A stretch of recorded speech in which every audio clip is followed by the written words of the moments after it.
उन्हीं के हनुमान चालीसा तुलसीदास जी द्वारा रचित पर आगे यात्रा बढ़ाते हैं। आइए।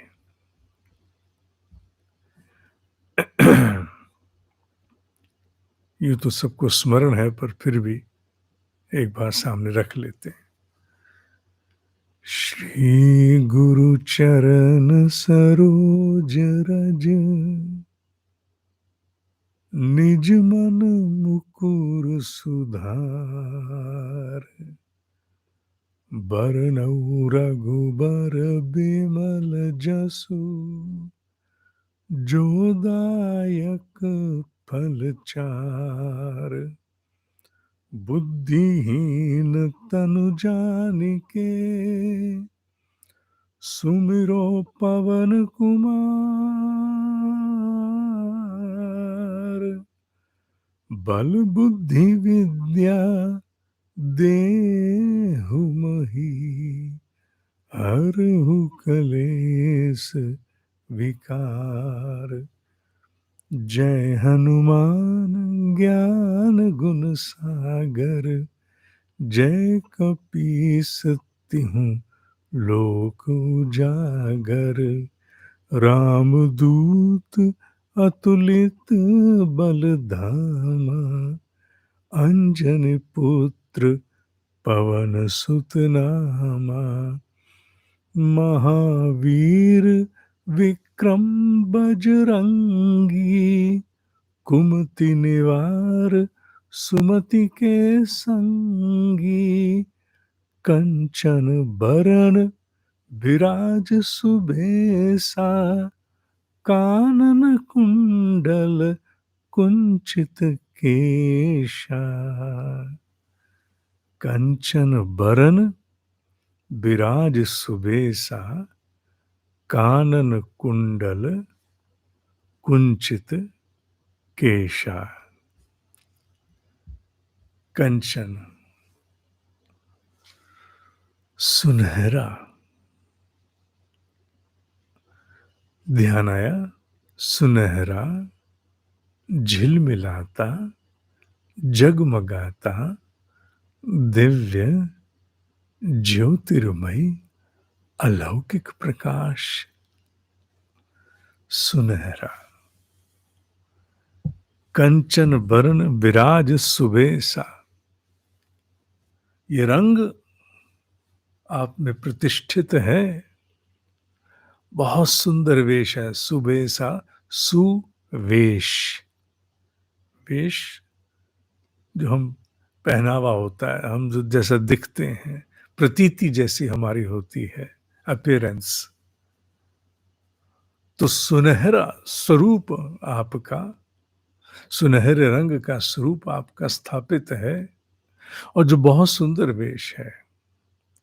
कंचन बरण विराज सुवेशा, सुनहरा रंग स्थापित है आपका और बड़ा सुंदर है।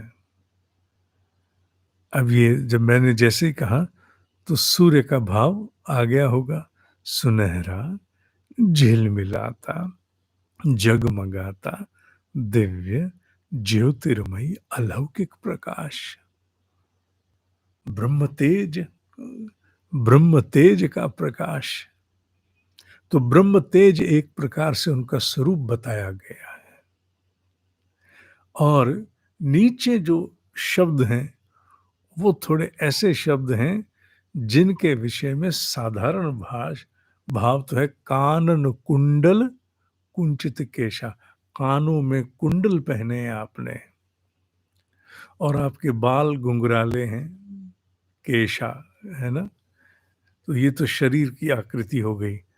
पर जब ब्रह्म तेज का नाम आता है, कि जैसे आया कि ब्रह्म तेज है आप तो स्वयं ब्रह्म का तेज हैं, ब्रह्म तेज ही आप हैं।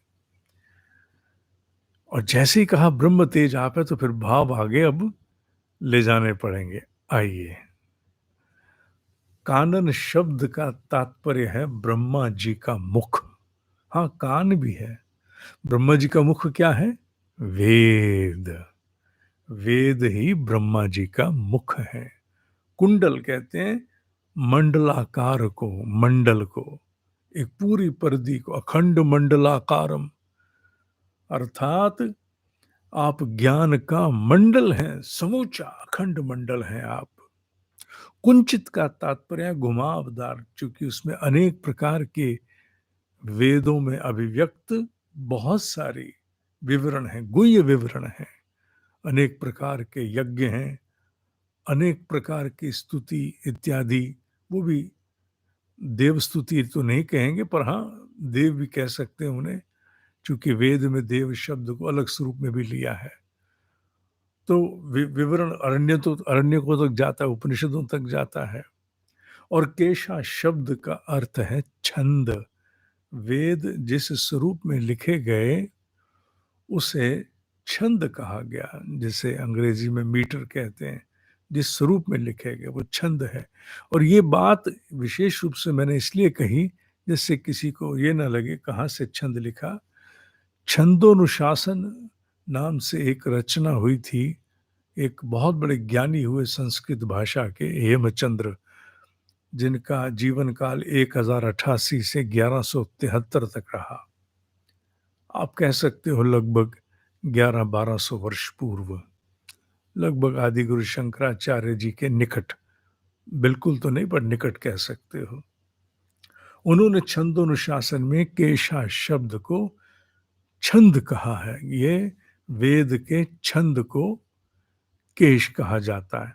तो बात वहीं आ जाती है, कंचन बरन विराज सुवेशा, सुनहरा झिलमिलाता जगमगाता दिव्य ज्योतिर्मयी, अलौकिक प्रकाश ब्रह्म तेज, वर्ण विराज, रंग आप में प्रतिष्ठित है, बहुत सुंदर है, अलौकिक है।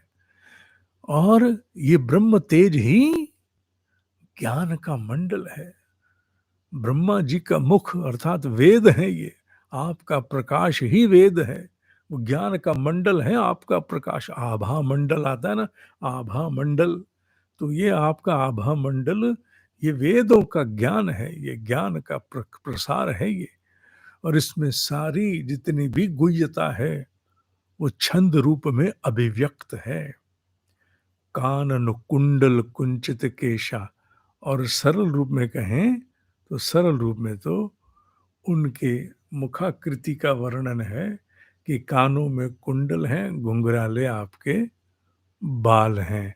और ऊपर की पंक्ति का अर्थ तो कंचन बरन विराज भी, सुनहरे रंग आप द्वारा आप सुशोभित हैं, आप में आपकी सुवेशा है, आपका वेश है वो जो सुनहरा रंग है।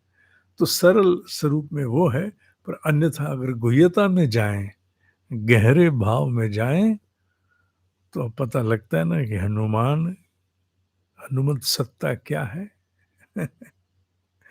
इसे अगर भावपूर्ण रूप से गाया जाए तो महाराज बाध्य हो जाएंगे प्रकट होने को।